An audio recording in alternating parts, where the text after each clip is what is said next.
Hello, welcome to the interview on France 24. I'm Sanam Chantier. My guest today is Dr. Lassina Zerbo, head of the Comprehensive Nuclear Test Ban Treaty Organization, a UN body created to police the world for any sign of nuclear tests. The CTBTO runs a network of strategically spread stations around the world for independent and consistent monitoring. Dr. Zerbo, thank you very much for joining us. Thank you for having us. And when Barack Obama was sworn in, he pledged to aggressively pursue a global ban on nuclear arms tests, so the CTBTO knew exactly where they stood with his government. Now, weeks into Donald Trump's presidency, and we still don't know what his nuclear arms policy is.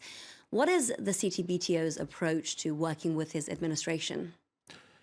I mean, we yet to believe that the U.S. administration will continue what the previous administration has started with regard to the Comprehensive Test Ban Treaty.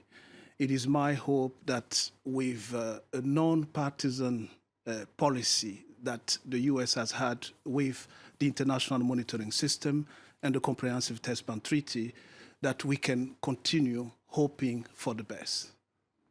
Hoping for the best, you say, but it seems that Donald Trump is not the only obstacle that you face in Washington. Republicans don't seem to be fans of arm control on the whole. I wouldn't say so, because the CTBT has always been a non-partisan issue in the United States. I mean, if you go back to '99, when the treaty was brought to Senate for consent and advice and then got rejected, it wasn't per se for what the Comprehensive Test Ban Treaty is politically. It was one of the issues was, is the treaty verifiable? Do we have a technical framework to verify compliance with regard to the Comprehensive Test Ban Treaty?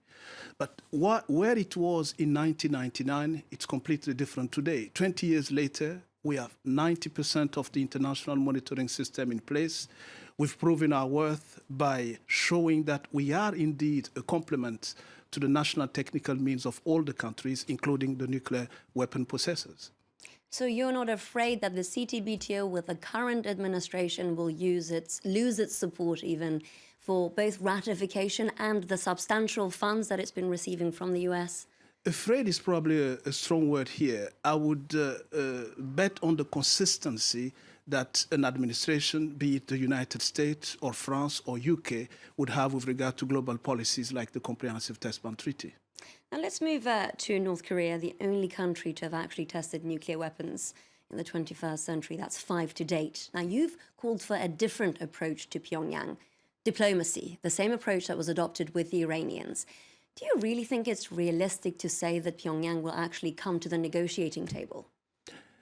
Look, as I often say, I used to be a scientist, so I'm more into diplomacy today, and then I believe in diplomacy. I think the 21st century has shown that with common understanding, we can move mountains. I think the Iran deal was one case of a success that multilateralism in the 21st century has shown. I'm yet to believe that with North Korea, we have to adopt the same approach. Otherwise, where do we stand today? We have a country that is testing, and a country that the international community is asking to denuclearize. How can you denuclearize if you don't stop testing? So to stop testing, we have to use the Comprehensive Test Ban Treaty as a means to bring the Korean on the table, at the same time with the United States and China, for that matter. But with the Iranians, it wasn't just diplomacy. We have to remember it was a combination of negotiation and the punitive measures. But yes, indeed, it was a combination of sanction and diplomacy. But I mean, the sanction have gone for years before diplomacy came in to conclude what has started through the sanction.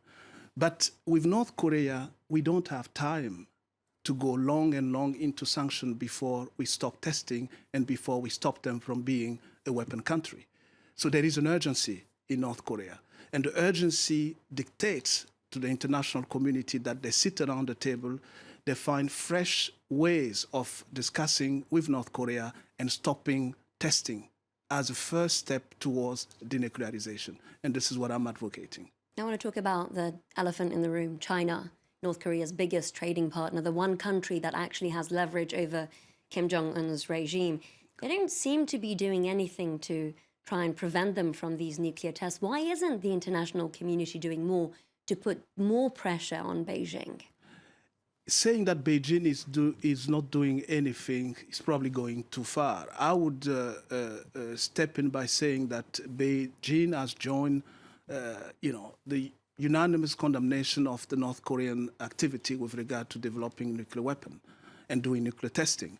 So that's a step in the direction that is important to have consensus about how to approach the North Korean issue. It is true that Beijing is a strategic partner has always been a strategic partner to Pyongyang. Their attitude recently, not only with regard to the Comprehensive Test Ban Treaty, but with regard to global issues, I think is giving indication that they're ready to step in and then make sure that North Korea sit around the table through diplomacy and then find a solution.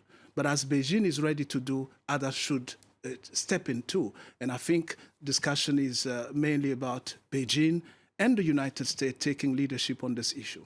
Now, bringing the focus back to your organization, the CTBTO, it's been 20 years since the treaty opened for signature. We're still a long way away from it becoming a global law. A global law, yes. Not a long way, yes. But I think we have a unique framework, an organization that supports a treaty. The organization is ready with its 183 countries that have signed, 166 that have ratified the treaty, and a solid achievement by the international community, that is the international monitoring system, to support a treaty. And yet the treaty, as I often say, seems to be held hostage, if I may use this word, by 8 countries. We're working closely with those 8 countries to give them the mean to believe that we do indeed bring support and complement to their national technical means. We're proving that the treaty is verifiable. It's about time that the treaty enters into force to contribute what it should in the framework as we move for non-proliferation and disarmament, ultimately. Now let's talk about some of those 8 holdout nations, Tehran and Tel Aviv in particular. Now, they're regional enemies. Now, it's very difficult to imagine who's going to blink first, and certainly looking at their history, it's almost impossible to bring both of them to the table to get them to ratify the treaty. Are they enemies? I'm not sure. But let's put it this way. I've talked to both authorities. From Tehran, Tehran has made it clear that its decision on the CTBT is independent from that of Tel Aviv or that of the United States, for that matter. They are sovereign countries. They believe that when they're ready, when they see that the condition for Tehran to ratify the treaty are all in place, they will do so. But Israel is saying the same thing. I was in a meeting with Prime Minister Netanyahu. He reaffirmed the when instead of the if with regard to Israel's position with the Comprehensive Test Ban Treaty. Can we bring them all in the same room? That's it's an ideal. I mean, if you talk to kids at school, when you explain to them that there are 8 holdout countries, they say, but why don't you bring them all in the same room and then they will all ratify?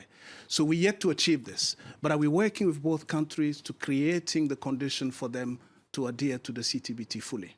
Lastly, Dr. Zerbo, is it possible that the countries that are currently paying for this verification system will tire of a treaty that may never, and this is the worst case scenario, enter into force? I think the treaty will enter into force. That's my strong belief. If I had a feeling that it would never, I wouldn't be at the head of the organization. However, there is a risk of treaty fatigue, especially under the current geopolitical tension or situation. The more we continue leaving the legal framework of this treaty in limbo, the more countries that have been contributing for so long, especially the developing country, will wonder if the international community is serious about disarmament and non-proliferation. And that's a big risk. So there is about time that especially the nuclear power country, the nuclear weapon countries, show to the international community how serious they are with regard to disarmament, with regard to arms reduction, and then to encourage those who have been reluctant or hesitant about their seriousness to follow suit. And the CTBT is part of this endeavor. The CTBT is a key element of the Non-Proliferation Treaty.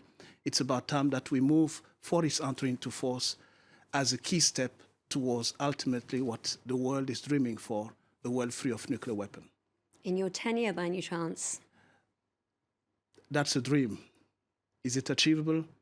Let's put the seeds for it. Thank you very much for joining us on this edition of The Interview. Thank you. And thank you for watching The Interview on France 24.